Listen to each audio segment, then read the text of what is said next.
Hello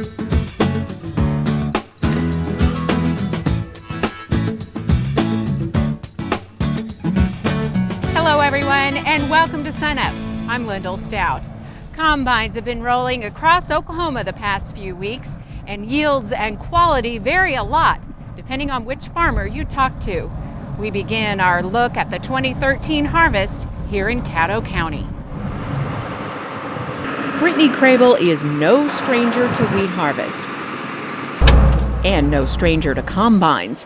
As she takes me on a couple of rounds, we talk crop quality. I was hoping that it was like this, hoping and praying it was good, and it's been a blessing to see that it is. And what it takes to keep this massive machine running smoothly. Trying to keep it in the wheat and out of the dirt. That's the main thing. Yeah. Across the field, that's also the main objective for Brittany's grandpa, Wayne Crable, who at age 82 spent a lot of years on open-air combines. Probably still suffering from the days when no cabs on the combine, you sit in that dirt for hours and hours, but I loved it anyway. That shared love of the land and harvesting what you've sown is already shaping Brittany's future. Why are you doing this?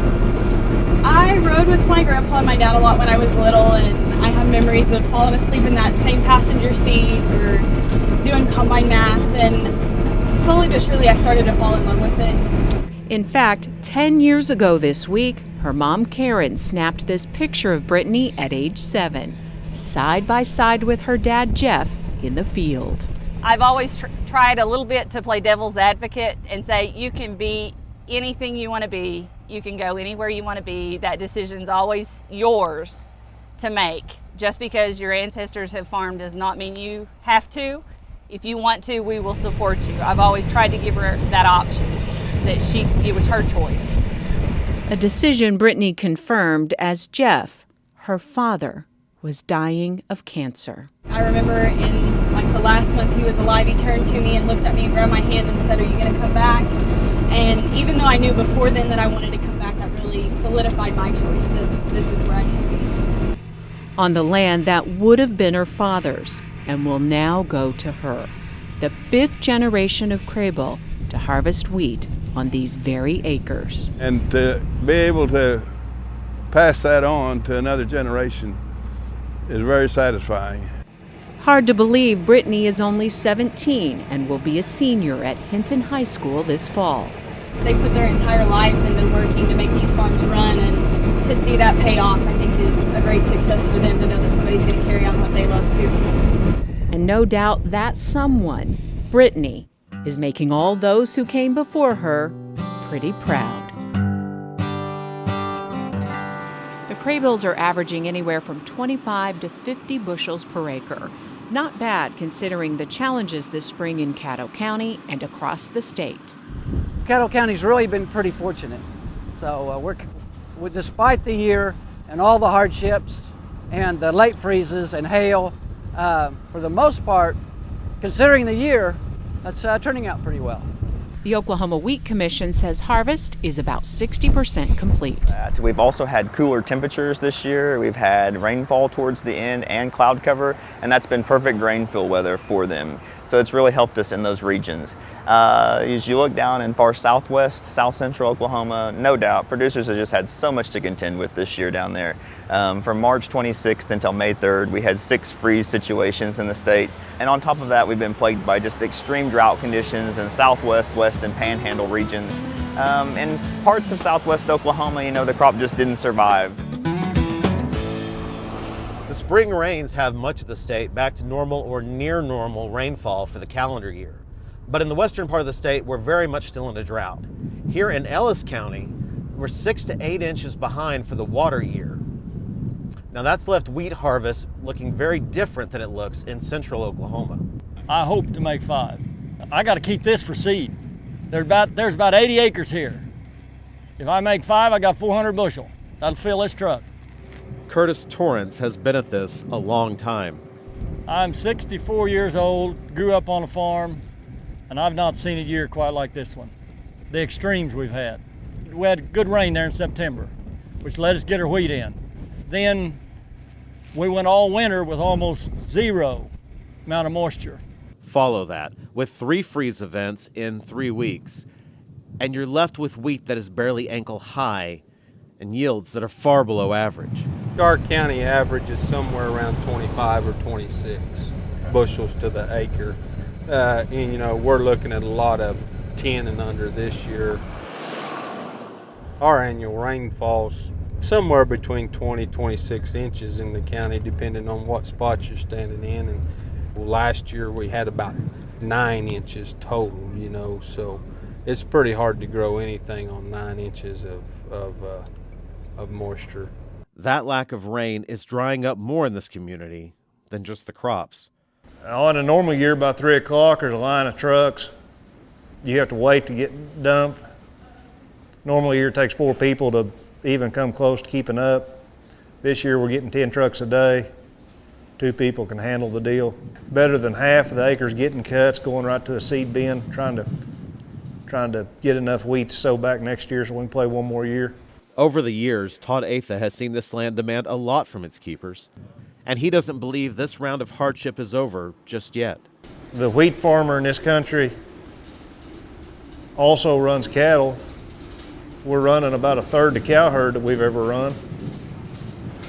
Ain't got too many cows. I mean, it's still tough. It's still a drought. We're not out of it yet. From Sealing East, maybe out of it. We're not out of it yet. How do they keep going with years like that? Oh, I guess it's just kind of in their blood. You learn to take the bad with the good, and you hope for a good year, you know, the next year, because you sure try to remember them good years and forget the bad ones. I'm more of an optimist of what I think the wheat can do than a lot of people around me. The wheat I hauled to the elevator this morning after all this rain made 11 and weighed 59. So I mean, I am really pleased with the test weight overall of what's happened. That attitude gives Curtis Torrance and farmers like him the endurance they will need to put seed in the ground this fall, despite the challenges they know will come. From Ellis County, I'm Austin Moore. 2013 will go down in the books as a year of 2 different wheat crops. Kim, what are you seeing across the state? Well, in the western part of the state and the Panhandle and southwestern and southern parts of the state, you've got very poor crops. A lot of acres 0 bushels. They were abandoned 5 to 10 bushels per acre, a lot of 15 to 20 bushels per acre, and that's good in some of those areas. But you get up in central Oklahoma, up in northern parts of Oklahoma, you've got 30, 40, 50, and some 60 or higher bushels per acre. Some farmers are getting record crops or record yields. So you've got the Jekyll and Hyde this year. What it's going to end up, the final number, we just don't know yet, and it'll probably be another month before we get the final production numbers. Okay, there's still a lot of ambiguity out there, numbers all over the place. What do we know for certain? I think for certain we know that for the United States, total wheat stocks are going to be below average. We're going to have adequate amounts of wheat, but we're going to have a below average semi-tight stocks. If you look at the world, right now they're predicted to be below average. The general consensus as I read the different analysts is that those stocks and production may be a little higher than earlier expected in other parts of the world. And so our stocks may be closer to average in the world. So we're going to have more than adequate stocks for the world, adequate stocks for the United States. If you look at corn and beans, very tight corn and bean stocks until we get into those harvests. And then those supplies excess for corn and about average for beans. Okay, as the trucks are going into the co-ops, they're seeing some okay wheat prices. Is that what the producers can expect all the way, say, to December? Personally, I think wheat prices will probably decline as we go into the December time period. What I'm basing that on is the current basis, and we're going to have that large corn production that we're expecting, that 13.5 to 14 billion bushel corn crop. If you look at the basis for wheat right now, it's under the September contract. It's -5 to -15 for most parts of Oklahoma. In the Panhandle, it's a plus 5 cents to 10 cents. That's about 40 cents above average. If you look at corn basis, right now you're looking at 20 over December in Oklahoma, 65 cents over December. If you look at harvest though, it's 70 cents less in Oklahoma, 50 cents less in the Panhandle. So I think between now and December, the wheat basis will go from that minus 15 back down to the normal minus 40, and we're going to have lower wheat prices, steady to lower. So Kim, everybody across the state wants to know what you're seeing in your patented Kim Anderson crystal ball for prices. Do they sell or do they store it? If they need the money, go ahead and sell it. I'd say sell 50%, store the other 50 and sell it in 25-25, so 50, 25, 25. Because if we lose this corn crop, we're going to see $8.50 wheat. If we don't lose this corn crop and it's big, then we're going to see that $6.50 to $7 wheat. There you go, Kim Anderson, grain marketing specialist here at Oklahoma State University.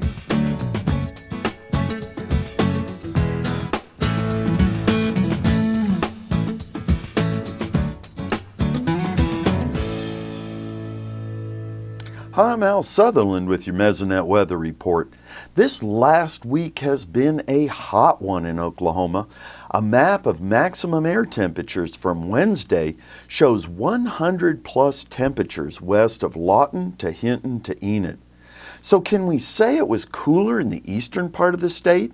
If we only compared temperatures, we would. But if we consider humidity and wind, we get a much different perspective. A map of maximum apparent temperatures from Wednesday shows a wide band of extreme heat from Altus to Fairview to Tulsa and stretching out across the eastern side of the state. A graph from Nowata shows the large spread between air temperatures and much higher apparent temperatures late Wednesday afternoon. The air temperature peaked at 94 degrees in Nowata, but higher humidity and milder wind speeds made it feel like 107 degrees. That's 13 degrees hotter. This apparent temperature is what heat stress health risk is based on. When the apparent temperature goes over 105, it can be dangerous, especially for children, pregnant women, and older folks. How much does humidity and wind impact apparent temperature? A graph for Goodwell for Tuesday shows the air temperature reached 104 degrees. Yet with lower humidity and higher wind speeds, it only felt like 97 degrees, 7 degrees cooler than the air temperature. Gary, what's our latest drought status? Good morning, everybody, and welcome to SUNUP. We're going to start, as usual, with the latest U.S. Drought Monitor map. As you can see, very little changes from last week, except for the spread of exceptional drought further north into Roger Mills County. Some reports put soil conditions out that way as probably the worst they've seen in over 40 years. Let's take a look at the July through September temperature and precipitation outlooks from the National Weather Service's Climate Prediction Center. For temperature, you can see we have increased odds of above normal temperatures across all of Oklahoma, especially across western Oklahoma. And for the precip side, we can see increased odds of below normal precipitation about the western half of Oklahoma. The rest of the state really didn't get a forecast. They got the dreaded EC, which means equal chances, so no forecast attempted there. But that would be bad news, both the temperature and the precipitation outlooks for western Oklahoma if those do come true. Now we use that data, which is input into the U.S. Seasonal Drought Outlook. Again, this is valid for June through September 30th, and you can see for about the western half or western third of Oklahoma, we see drought expected to persist or intensify. Now we do see some drought relief, but remaining across parts of eastern Oklahoma, and then some downright improvements across the rest of the area. Now the areas in white are not in drought currently, and it's not expected to develop there either, so that's good news. So we're now in the long, hot days of summer, and unfortunately, parts of western Oklahoma still need rain. It's going to be a pretty big task, but maybe we can get that done. That's it for this time. We'll see you next time on the Mesonet Weather Report.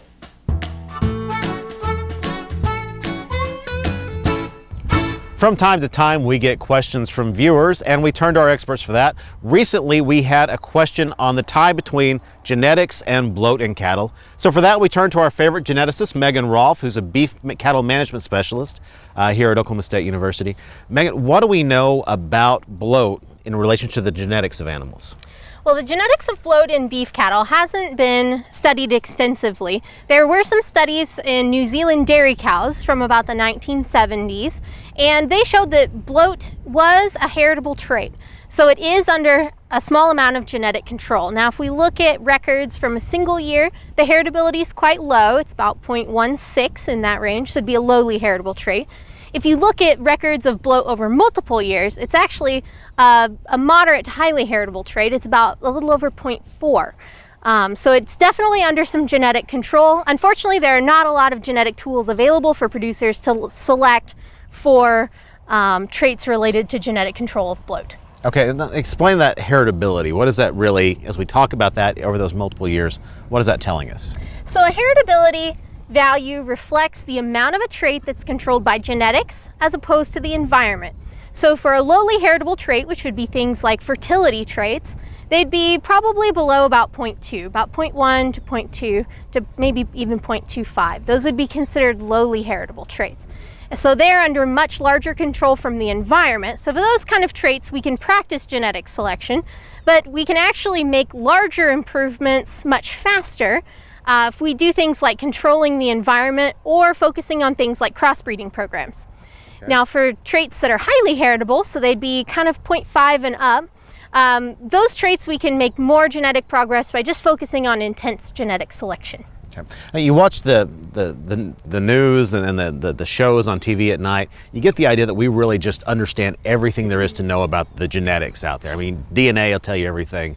Where are we really at in terms of beef cattle, what we think we know versus what we think we can get to?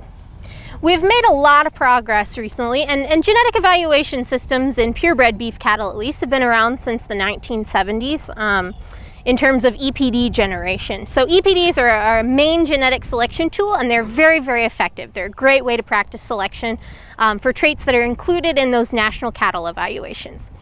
Recently, we've got some new genomics tools in the form of DNA testing that have done a couple of things. First, they've allowed us to tackle some of the traits that aren't included in genetic evaluations, so like bovine respiratory disease resistance. We could even tackle bloat that way if we had the data to do so. The other thing it's been able to do has been a lot of breed associations are now incorporating that information into their genetic evaluations. So it gets incorporated into that EPD, and what you see is the EPD will move up or down depending on what that genetic test says about the performance of the animal, and then the accuracy will go up. So we get a more accurate EPD from including that genomic testing information. Does it help or scientists like yourself, if producers are keeping better records on the farm, that as you do genetic testing, then you can kind of tie those to the physical records they've kept? Absolutely. If there are a lot of good records on a farm, we may be able to work in the university system to do some research on those herds. The other thing that keeping good records does is it really helps the breed associations to put together a good set of EPDs and have a really powerful database behind their national cattle evaluations. All right, good information as always from Megan Rolfe. And if you have a question you'd like to put to one of our experts, contact us through our Facebook page or at sunup@okstate.edu.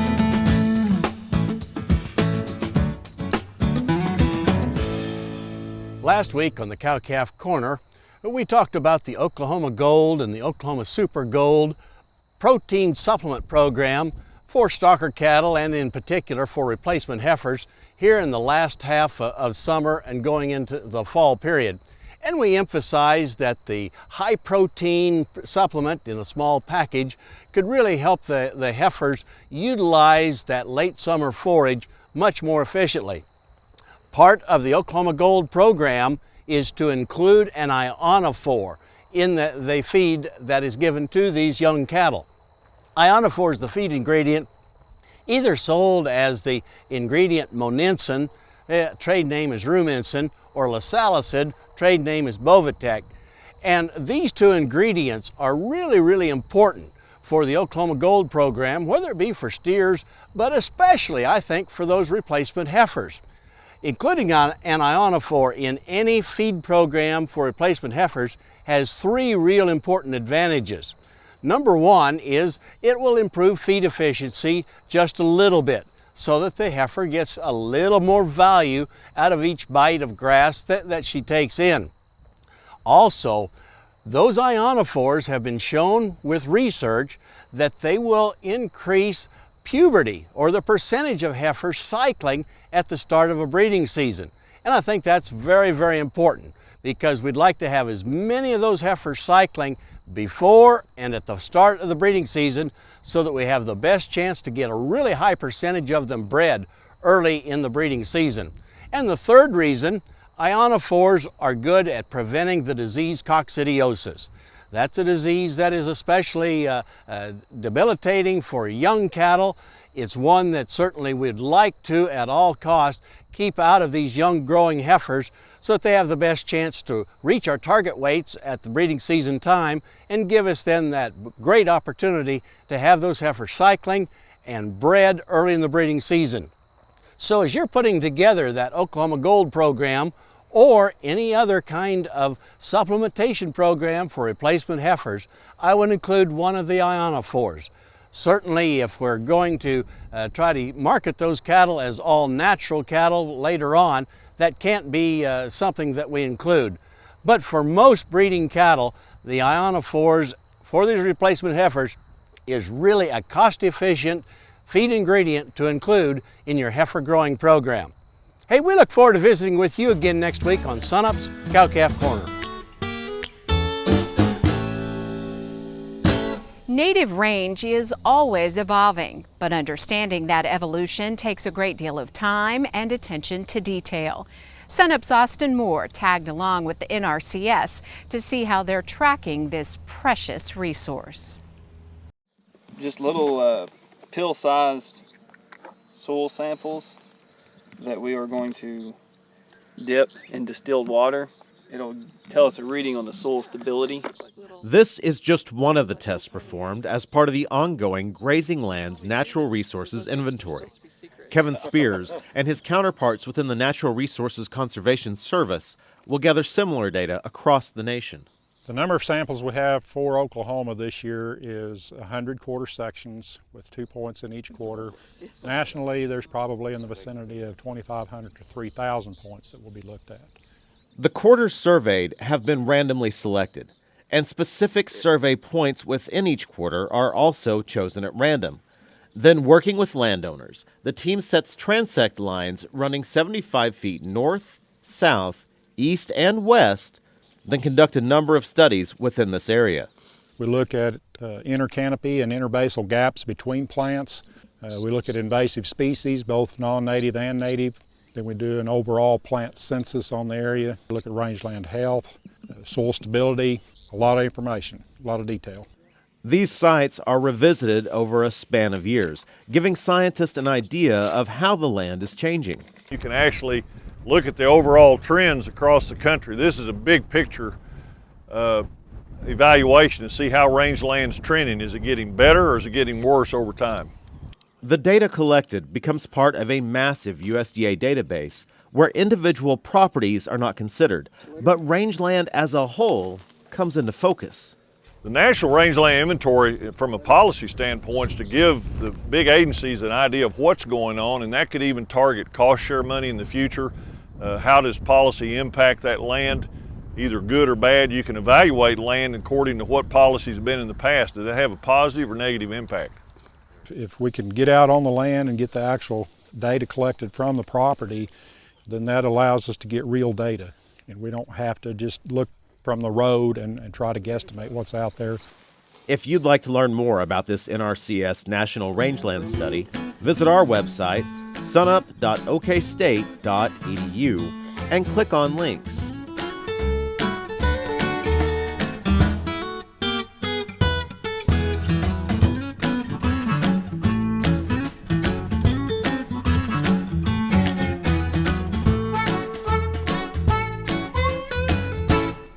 Have you ever purchased a bright red package of ground beef only to go home and break it open and find out that the internal surface and color and appearance is dark brown?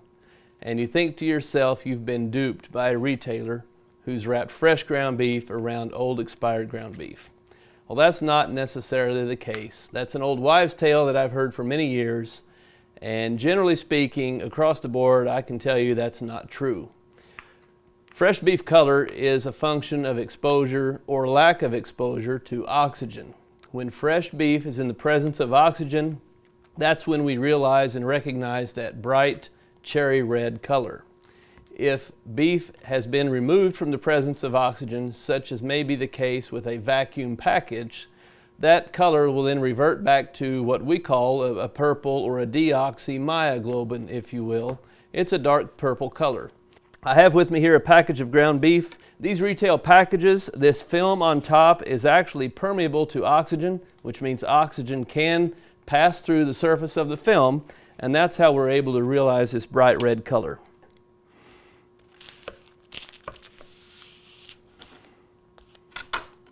And so very quickly, this one is not quite as evident as others, but you can see some brown mottling down inside of there.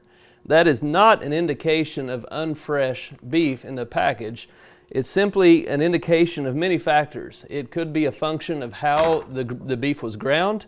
It could be a factor of what size of pieces were put into the meat grinder. If they were whole large pieces where the internal portions were not exposed to oxygen and then ended up here internally immediately, that meat has never had an opportunity to be exposed to that oxygen and bloom into that bright red cherry color. After I've cut this package, if we were to leave this exposed to the air or to the atmosphere, the oxygen in the air would then bind with the myoglobin in this ground beef, and after about 10 to 15 minutes, this entire cut surface would be the same color as what has already been exposed to the oxygen, and you'd have a bright cherry red color. That'll do it for us this week. Remember, you can see us anytime at sunup.okstate.edu. You can also follow us on YouTube, Facebook, and Twitter. Best wishes to all the farmers wrapping up harvest. From Caddo County, I'm Lyndall Stout. We'll see you next time at SUNUP.